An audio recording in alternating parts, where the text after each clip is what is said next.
to this video from zonalaudio.com. Firstly, I'd like to apologise for the lack of uploads in the past few months. We have just simply been too busy with mixing, mastering and sound design projects. Over the summer months there will be much more videos to come, both in production, mixing and mastering. Today we have an attended mixing session with a producer that was struggling to get definition in the low end.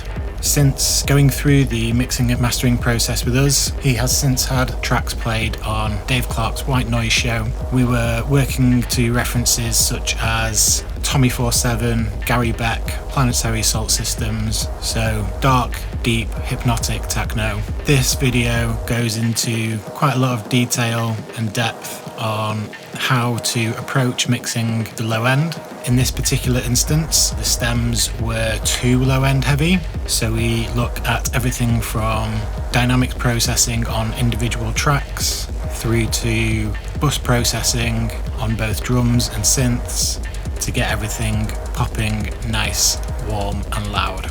The producer now has a much better understanding of the production process on the whole and the context of mixing within headphones and referencing as a result of doing the attended mixing session. So this video should be really useful for anyone wanting to improve their mixing skills full stop, especially if you are finding that you have too much low end in your tracks, and especially on loudspeakers the low end sounds maybe a bit farty and lacking definition. This should really help with achieving a more professional sound with your tracks. I hope you find it informative, educational or entertaining in some way.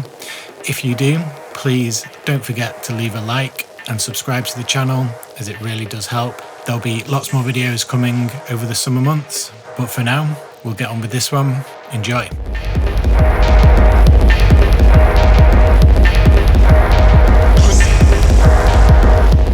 Grabbed the stems, the original stems, and put them in a group here. Normally I'd just like bounce that out so I have the premix version in one file, but CPU wise we should be fine with this, so that'll just be nice and easy to look back to compare what we've done.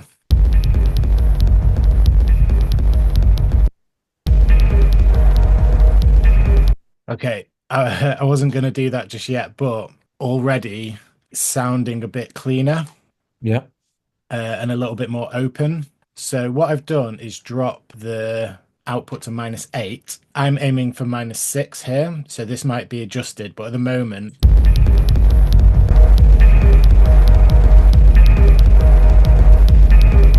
the mix is bouncing at around -9-ish, so that gives me room to creep up a little bit further to -6. So yeah, just to explain my kind of mixing process here so far is I'm obviously looking for the most important elements and trying to get them fit in whilst constantly keeping my eye on the master to not go over -6. And now, yeah, I'm getting close and I can now start to think, okay, can any elements be brought forward some more?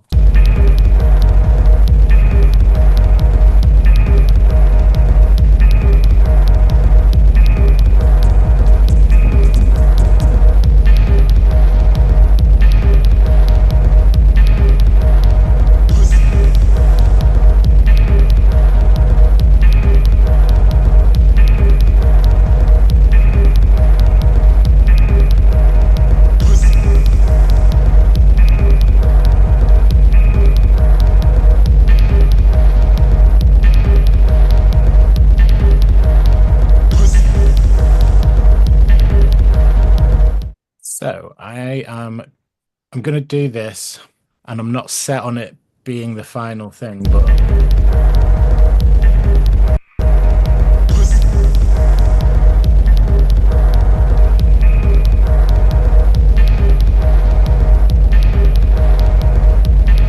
yeah, okay, so on this channel I'm going to set this big hit to be the sidechain input. Cool. So there's a really nice question and answer thing going on with these two, but I want this just to pop out a little bit more. This sound is really nice, but by the nature of it, it's a little bit more kind of in the background.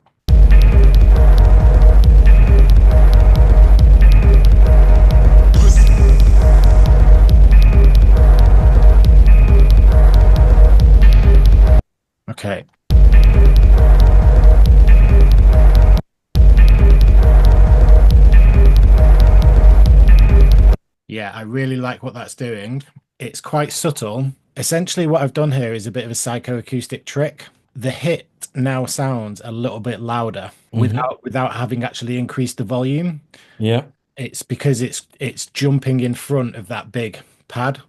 Yeah. So yeah, I'm quite happy with that, but I am still going to turn it up 2 dB. So that is now becoming kind of my like main focus. Like when you think about mix as a skyline, that's kind of one of the tallest buildings at the moment. Okay, I am now going to do some a little bit more experimental stuff with the kick. This can go one of two ways. It might improve it, it might take a lot of kind of vibe and character away, but I'm essentially going to see if we can get the dynamics to work a bit better. So this very much ties into what we were talking about with the big bass and it not continuing too long so that the speaker current has a chance to reset. Yeah. The impact is a bit stronger. So yeah, the problem for me is that the parts are working well, really. Like already, they sound good, but I feel like we can potentially get more punch. And there's an interesting relationship. This sub kick is like just plain four to the floor where this is kind of broken. So yeah, I'm gonna have a play around and see if I can get it sounding a bit tighter, Yeah. basically. Okay, just because we're on the Zoom call, I'm going to turn the headphones, I'm going to turn the limiter on and just give myself a bit more volume. Yeah. At some point as well, I will take the headphones off and listen to it on the speakers. Yeah.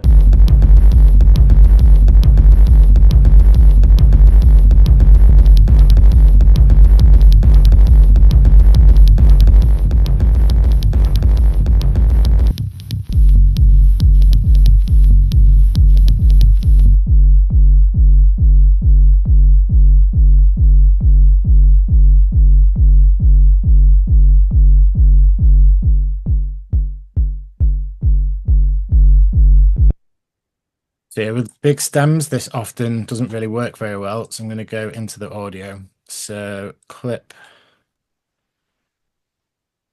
gain.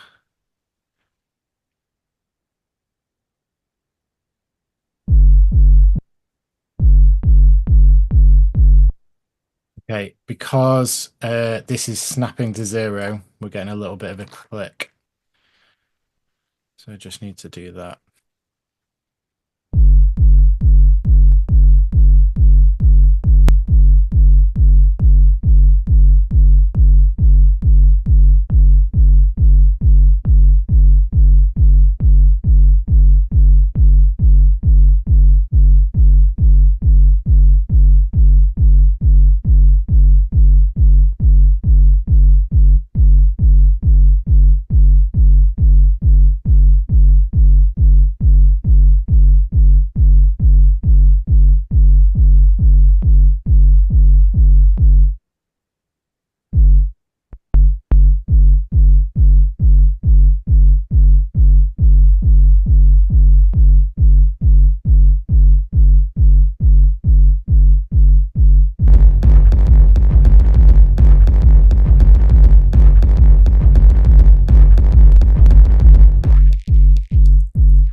Okay, so I'm going to do a little bit of crafty mixing again, slightly what you might consider unorthodox side chaining.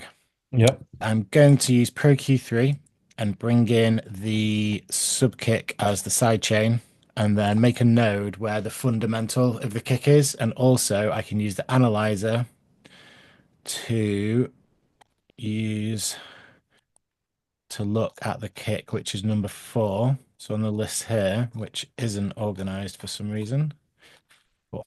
Or we can choose the side chain. That should work. Sub kick. Ah, that's why it's number 5.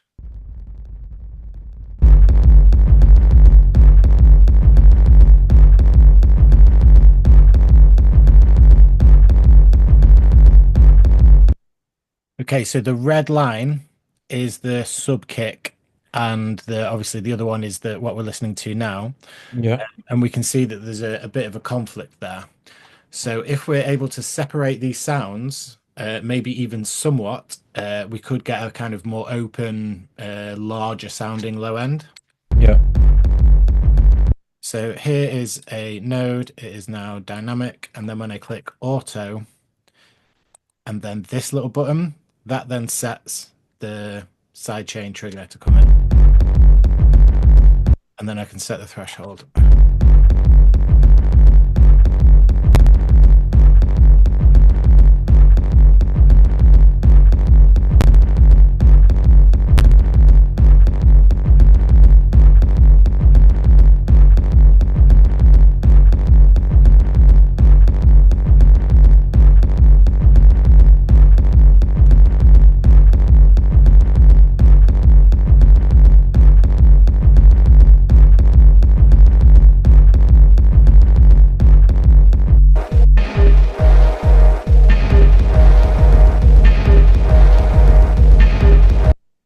Okay, so we now have a little bit more room because we've taken a little bit away and kind of got them balanced. There's essentially a little bit more gain headroom.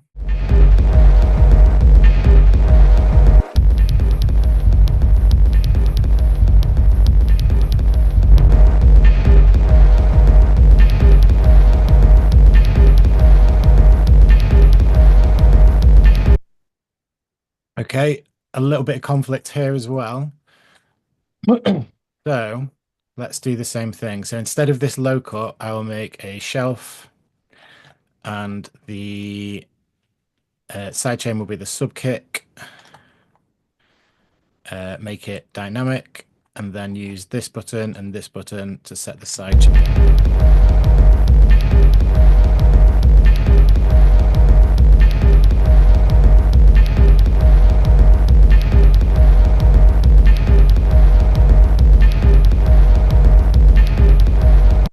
Cool. I'm just going to have a listen on speakers. Yeah.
Okay, fairly happy with how that's sounding. I'm now going to do some group processing on the bass. I I go pretty crazy when I'm doing my own productions, but Hmm. I feel like there's already a lot of processing and like the sound's thick and good overall. So it doesn't like need loads, but I'm thinking I'm just going to do a little bit of saturation, possibly some EQ.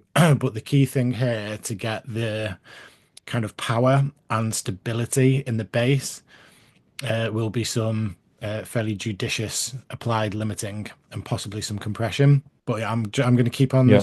this for that because I'm working mainly with low end. I just have to do some admin first. So yeah, you saw me doing these edits, and yeah, it was definitely kind of coming through more powerful. If you ever have to do this, envelopes, clip, gain.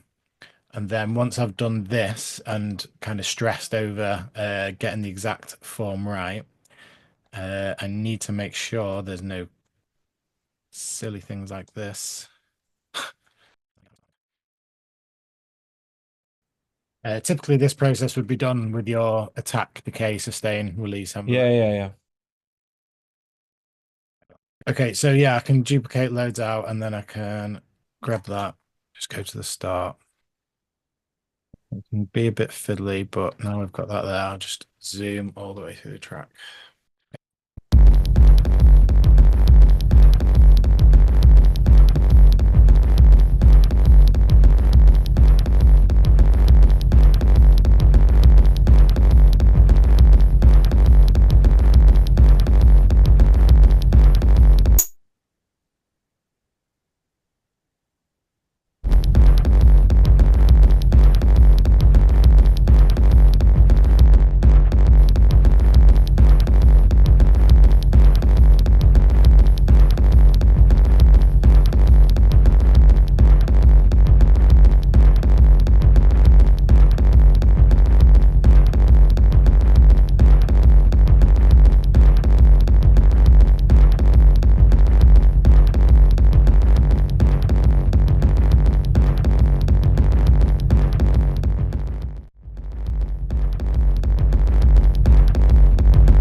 So yeah, I'm liking that quite a lot. Do you have any thoughts on the mix in general and the direction No, taken? yeah, I understand it, and I also hear the problems that I have Okay. when making those kind of tracks only in my headphones. So yeah, Yeah. So I'm basically just going to do one or two kind of final moves now, and then we'll just talk a little bit about how we've achieved what we've got. But certainly going back to the reference, like yeah, things have much more of their own space, and basically because the low end isn't as kind of forced. It's allowing all the other elements to be a bit more prominent without having to do like much processing. yeah, I have on all other elements that aren't kick and bass, I've high passed up to at least 100 hertz.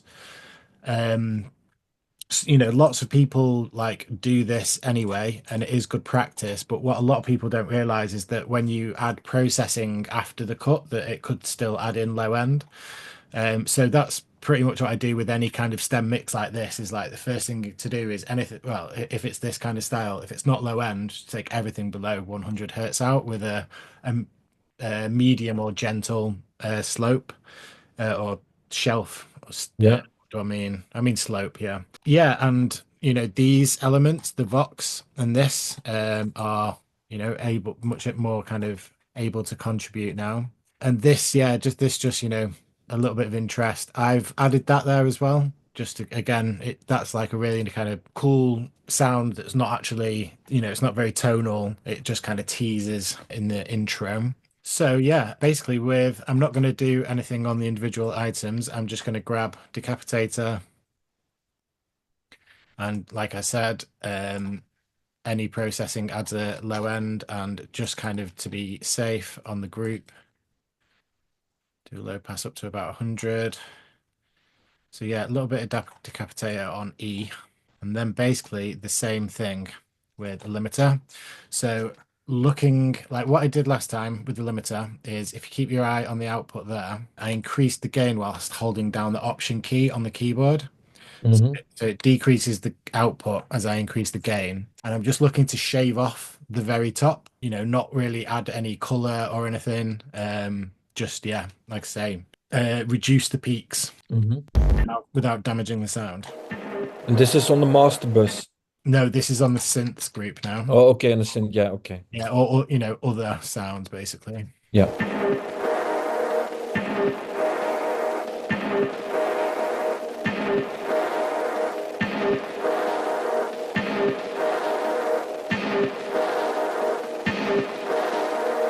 Okay, so I'm going to where there's a tiny bit of gain reduction, and then I'm just going to steal a dB or so.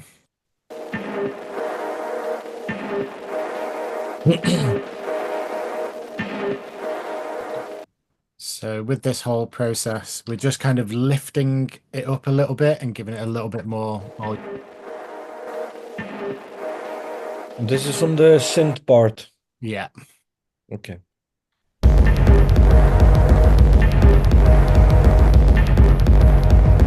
Yeah.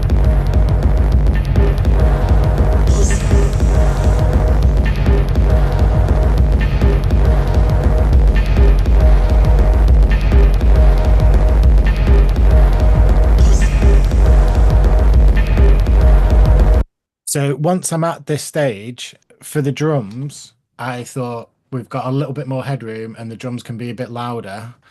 So I've actually, instead of changing the volume on the bus, I've just gone and increased the output level of the limiter by 1 dB.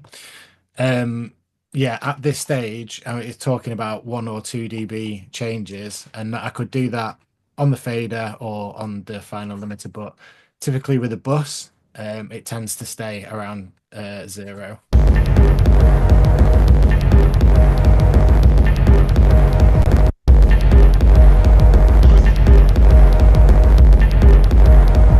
Okay, so this is a poignant thought for you. At this point, right now, I'm listening on my headphones and thinking it could probably do with a bit more low end. but I need to remember that I have just mixed the low end on speakers and I'm going to refrain from doing that. Hmm.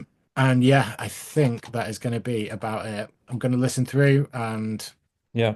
give it some thought and just check that we're still at around -6 at the loudest part.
I've just thought of something that I was going to suggest, um, which is um, this is a creative choice, so just let me know if you prefer it or not. But yeah, I was going to suggest a little bit of movement on some of these breakdowns. So like keep some as they are, and for others,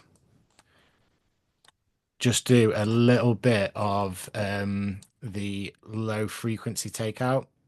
So I've done it on Pro Key 3 because I know. Put that back. Okay, final thing to do.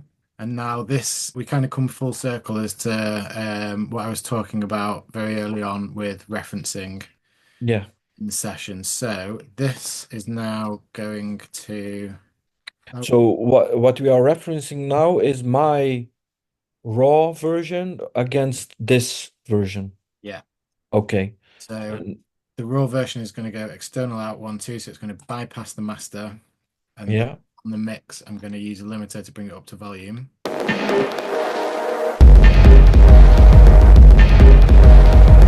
So ideally, at this point, I want to be doing no more than 3 dB gain reduction, but ideally be getting to around -8 LUFS or higher.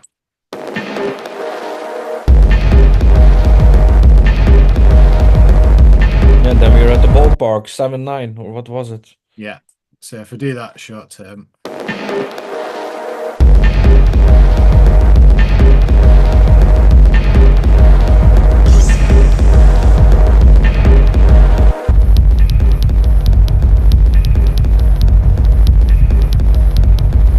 Wow. What?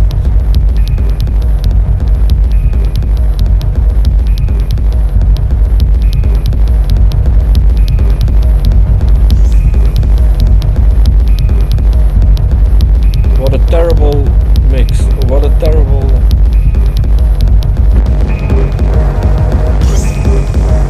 well, for me, there's still things that if I was doing this and you weren't here, I'd still be listening to that and thinking, have I got the original vision right? Have I lost? Yeah, the feeling. I know what you mean because Yeah, I, like yeah, yeah, I'm still looking for your intentions in that mix, and I can hear mm, them. And I think I've achieved it. But I'd say now the mix is 70 to 80% complete. In that, mhm, we now need to bounce this and go listen to it on speakers, on the phone, in the car. Uh, yeah, Fingers crossed. That will take us to 100%. But it might be that I just want to do a few little adjustments.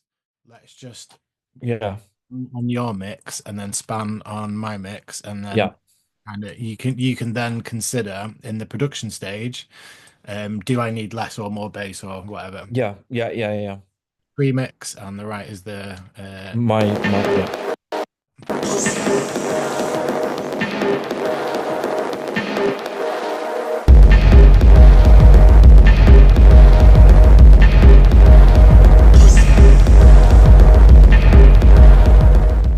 so So the takeaway here is that my mix is a little bit more balanced on the way down, and that is a very common theme that you'll see whereby Mm. there is kind of a smooth correlation down. Here we can see that the bass is significantly higher than anything else, which just kind of confirms what we're hearing basically. But yeah, something to do So which was my part? The right one or the left one? you want to take? This one. Yeah. Okay, so the left one is my version, and then the right one is your version. Yeah, I'll just play again and use the hold function so we can examine it a bit closer. Yeah, yeah,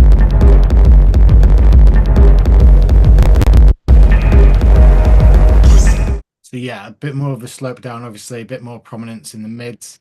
Uh, yeah, this is like you saw me removing the clickiness from the bass. yeah, yeah, That for me was a significant thing in like I need to be careful not to do too much here because that uh was quite integral to the rhythm and the vibe and like the grittiness. So I yeah, preserve some of it, but have taken a lot of it away, especially a lot of it. A lot of that decision was based on the fact that I knew I was then going to process it with more saturation and limiting, and that those really sharp parts were going to, get quite yeah. exaggerated. So I could take some away that would then be kind of put in by the group processing a bit more. I can still see it is there. Yeah, but it's half the thing of my. Yeah. Okay, yeah. Um, so yeah, Um, um, probably wouldn't read too much into the kind of what's going on here, just because mhm. it's the screenshot. But yeah, maybe a little bit less 100 hertz is all, well, in my opinion, a little bit less 100 hertz is pretty much always a good thing. Yeah, yeah, Slightly more rounded, but yeah, the main thing is the overall slope. So something that is kind of, more hard groove or tech housey or whatever would probably have a bit more information here. yeah. But this track is to be sounding kind of dubbed out and smooth at the top, basically. We're not looking for that No, top. no, no. I'm looking more for the vibe and the intention instead of rhythm and yeah. Yeah. So, but that was actually a thing about the bass. I'll just explain the de-essing. So I wanted to get rid of the click, but Hmm. keep that hissiness at the top, and a de-esser is perfect for that kind of thing.